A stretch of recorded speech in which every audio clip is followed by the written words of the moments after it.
Hi everybody and welcome back. I've got something a bit different today to talk about and look at, and as you can see by the title, which I haven't named properly yet, but it's about the Velveteen rabbit. Now I don't know if you read this when you were a child, or that you know this is something that you had in your life. I'm not sure what country you're in. I'm not sure if this is translated into other languages. And this was passed down to me from my mum's friend. So it was passed down. So it's already an old book by the time I got it when I was little, an older book anyway. And it's a book that I remember my mum reading to me. And I remember it involved a rabbit that was a bit ramshackle, a bit threadbare, but was loved. It was a bit sad, I think, but generally I remember it as a story that that I really loved. But I couldn't remember the details, and it came into my mind. I like the title as well, The Velveteen Rabbit, by Marjorie Williams, and it came into my mind before I moved because because of my cat being not very well, and just thinking about threadbare. She looked a bit threadbare. She looked a little bit, a little bit threadbare at the time. And I bet just how you love something even more, really, when they look like that. You know, just how you love them so much, like if you've been cuddled to bits. Cobweb, he's having a bit of a meow. Come on, Cobs, come back on camera like you liked doing.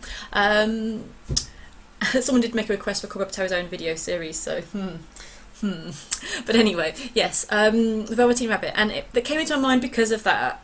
And then when I was moving, this book appeared from out of nowhere in a way, because I don't know where it was, and I thought, oh, that's such a lovely sweet memory, I'm going to take it with me.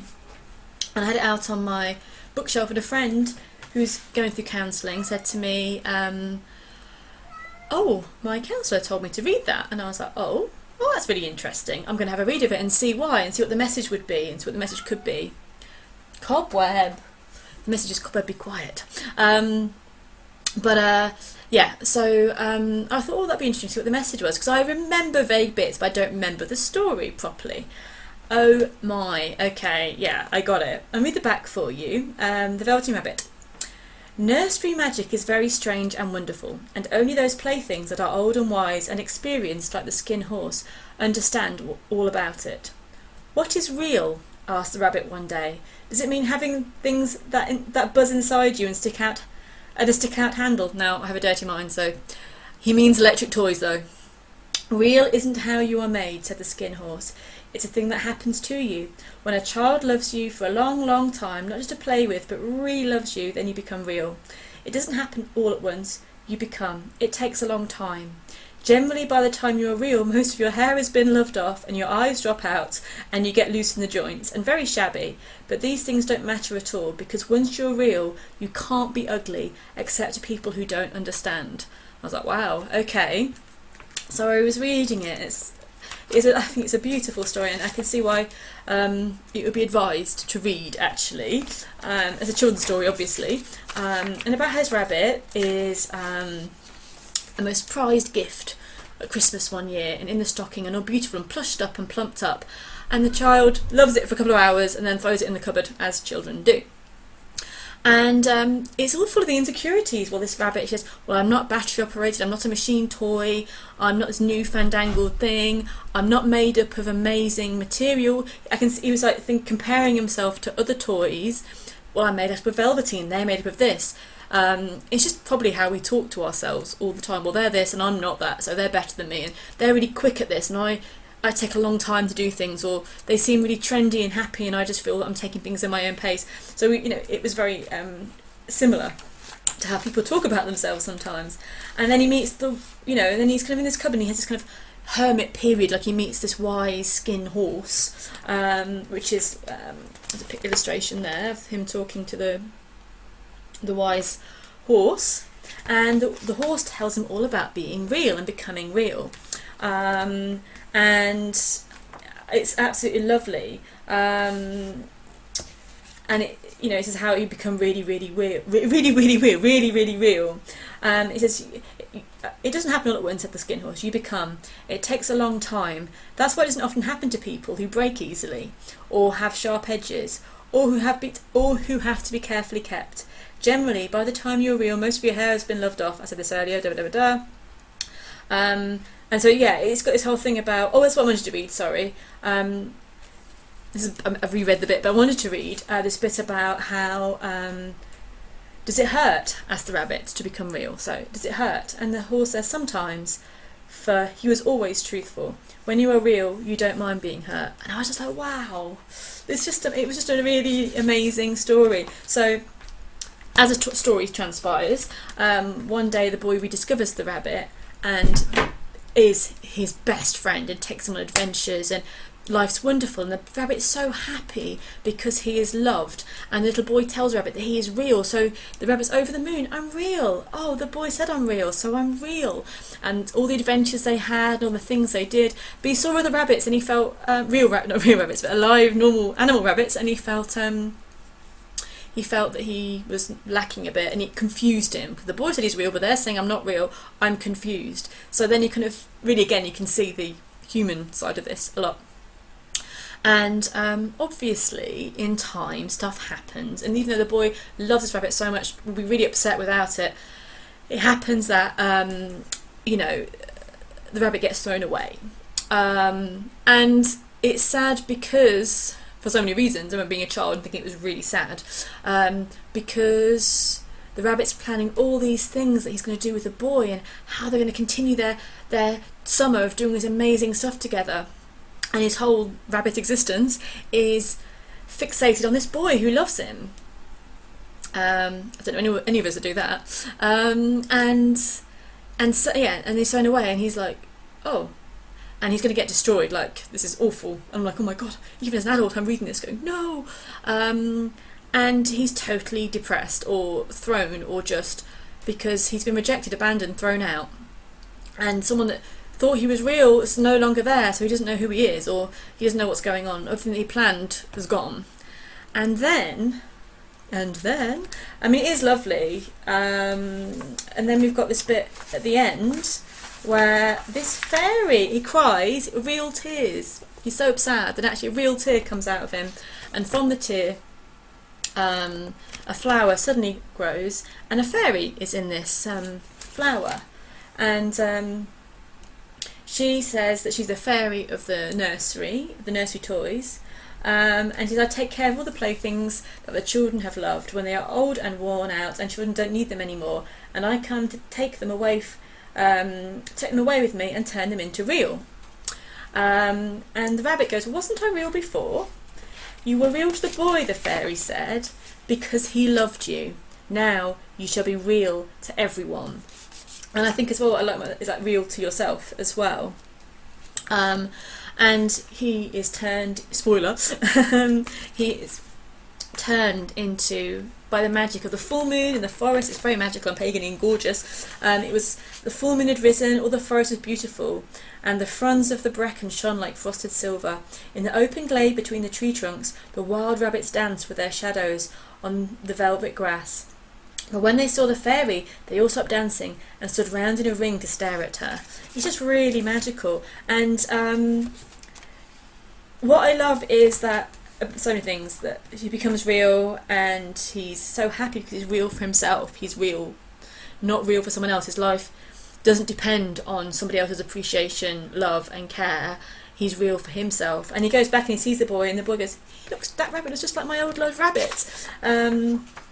But he never knew that it was really his own bunny come back to look at the child who had first helped him to become real. Ooh, tears. Oh, so beautiful. And some people loving us can help us become real, help us to become aware of ourselves and to feel beautiful and wonderful and alive. But that love can be taken away, and then we sometimes can feel like that bunny, like, but my whole life was, or a lot of my self-worth, or a lot of these feelings was dependent on other people, not just one person, it could be lots of different people, on their opinions of me, and without that I don't know who I am. And what I like as well is like understanding that everyone's got their own journey, that the little boy is going to grow up, isn't he, and he's going to change, and that's not to feel guilty that we change and that we're growing up, because that's their path. And he can't remain that little boy forever, and the rabbit has to go on his own journey. So understanding that the rabbit has to So the little boy is going to change, and always keeps him in his heart, maybe because he was his favourite bunny. You always remember your favourite toy when you were a child. But also that pain of being separated from that little boy, from the person that he was attached to, has allowed, through pain, through maybe a bit of rejection and tears, to have that alchemy and that magic to become real in its own right, in our own right, in his own right. We're just talking about ourselves and the rabbit and everything. So I thought it was a really good story for kids and for adults, that we can find realness for ourselves, and that magic of being real and true to ourselves and finding ourselves can't be given to us by anyone else. And we may think that we're being great, it's fine, but when that situation, that job maybe, that role in our life, that person that we were in love with, that family situation, if that changes and they're taken away from us, we can very often lose all sense of our own realness.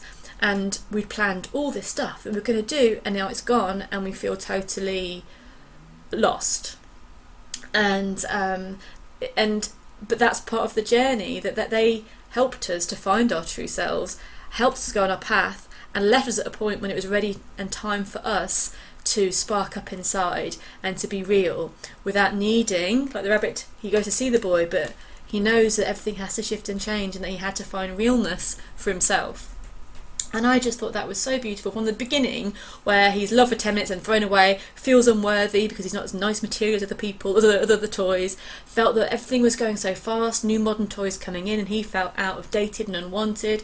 And then he had those golden moments of feeling really loved and held and cherished, and he was just, this is my whole life, and that changed. But actually, that was the beginning of a huge transformation of finding himself. So I think if you haven't read it, I've told you the whole story, but it's really worth reading. Anyway, it made me cry when I was little, I think, and it's pretty done the same now. But I just think it's beautiful, it's adorable, and it's sad but beautiful, that it's a good moral or a good motto or a good thing to think about, that no one else can make us real, no one else can define us or bring us all the joy if we cannot. They just can't. They can do it for a while, they can be amazing for us, but if we depend on that to define ourselves, then we're going to end up like the Velveteen rabbit out in the rubbish dump at some point, wondering where it's all gone, and not able, so we've all been in that rubbish dump, I think. And I just like the fact that this is showing us that there is a way to spark up our own light, to love other people around us, to be to be really dancing and active in life, but to find that love and that spark of realness from within. And it's nothing about what you look like. I love it. Let's say this bit again.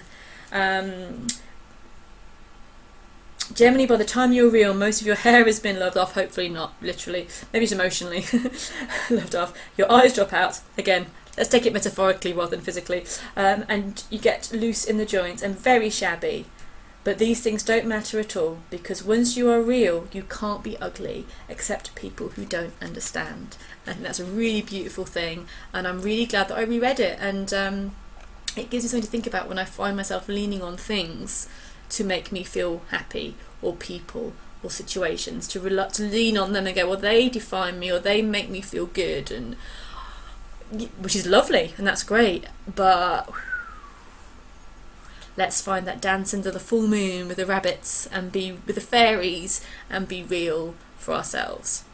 So I hope you enjoyed that little random different talk about things, and thank you for watching. Again, if you want to dance with the fairies and rabbits on the full moon, do join my Fairy Awakening course, which is starting on the 23rd of October. All information on my website, LauraRedWitch.com, but we are dancing with the full moon with the fairies for a few weeks, or for 7 weeks actually, on this course. So do join me if you feel interested and you would like to discover and journey on the fairy path. But that's all from me for now. Take care, and be real. Thank you. Bye.